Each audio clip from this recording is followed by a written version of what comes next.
Hey friends! In this video, I wanted to share with you some tips for getting your lettering even and proportionate. I know that we focus a lot on letter formation, but spacing and sizing is something that I see comments about, and it seems to be a bit of a struggle spot for some people. So I wanted to share some things that I think might be helpful for you regarding this topic. Step 1 is to practice using lined paper. This doesn't have to be anything fancy, although I wouldn't recommend using a rough paper on brush pens just because of the fraying. But using a lined paper can help to keep you writing all of your letters to be approximately the same size. The lined paper that I'm using here is just one that I have created, but like I said, it doesn't have to be anything fancy. If you don't have anything like this to use, I'm happy to share this one with you for free. I will just go ahead and create a blog post to go along with this video, and I will leave a link below for you to go over there and download the one that I'm using for your own practice if you'd like. I just print them out right on my home printer, but like I mentioned, I would recommend using a smoother paper if you're using brush pens that you are worrying about fraying. Step 2 is to think of letters as individual strokes and not one long word. So when you write one word all in one thought or in one stroke, it can be hard to get consistent sizing because you're worrying about so many things. You might be worrying about thick and thin strokes, which letter comes next, keeping your pen going so that it doesn't get a choppy connection. But when you take it stroke by stroke, you can focus more on the little details that can make a really big difference. Step 3 is to go slowly. I feel like this is such a frequently talked about topic, but so many of you have told me that watching real-time lettering is so helpful.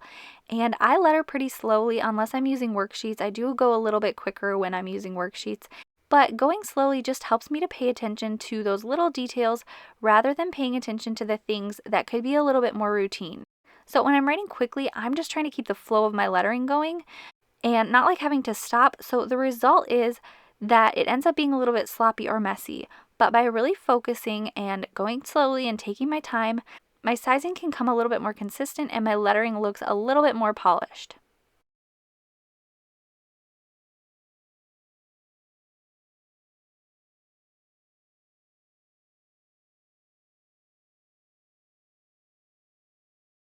Step 4 is to find the best pen for you. And that last part, for you, is super important. Not every pen is great for every person. And that's one reason why I like to give such detailed reviews about the pros and cons of different pens. It's not that I'm trying to be nitpicky or I'm trying to be negative. It's just that different things are important to different people.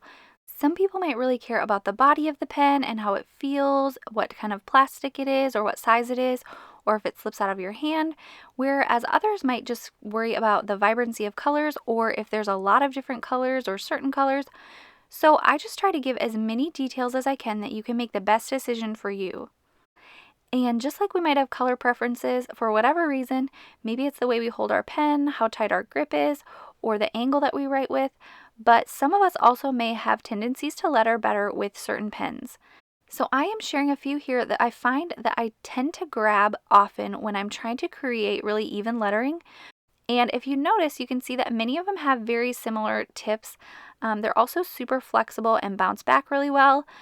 So I kind of gather from this that this is just my personal preference, but yours might look completely different than this, and that is totally okay. Just kind of keep in mind as you're lettering, like if a specific size might just be something that you tend to go for or tend to write more evenly with, and just keep that in mind until you find the pen that works best for you. Step 5 is to use practice worksheets, and I don't think it's any secret that I love lettering practice worksheets. To be honest, they take quite a long time to make because I draw them by hand on the iPad, and I wouldn't have put all that time into them if I didn't think that they worked.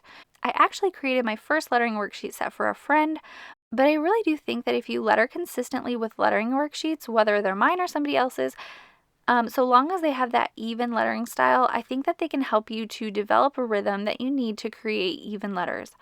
The ones I'm showing you here are my 1,000 words worksheets where I have written out over 1,000 words to practice. I think that this helps you to kind of get the rhythm, to help you get the lettering connections, to help you get the spacing. And this worksheet bundle is huge. And again, I try to make stuff that I think will be super helpful. And even though it might feel a little bit excessive to have like over 1,000 words, I wanted people to feel like they were getting tons of great practice with this worksheet set. So that's why I created this. And I really just think that worksheets truly can help if you use them consistently and practice often. And one reason why I think this is because I have noticed that over the course of my years of making lettering worksheets, my own hand lettering style has become more consistently even. I know that a lot of you see my lettering today, but I've been on YouTube for 2 years, so if you go back and look at some of my beginning videos, my lettering looks a lot different, and I can't be 100% sure that this is what caused it, but like I said, if you go back and watch my older videos, and please do not cringe too hard at my newbie videos, you can see that my lettering style is just so different than it is right now.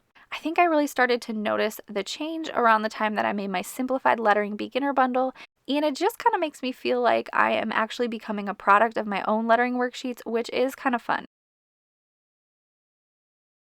And step number 6, which is really important, is please, please, please do not make perfection your goal in hand lettering.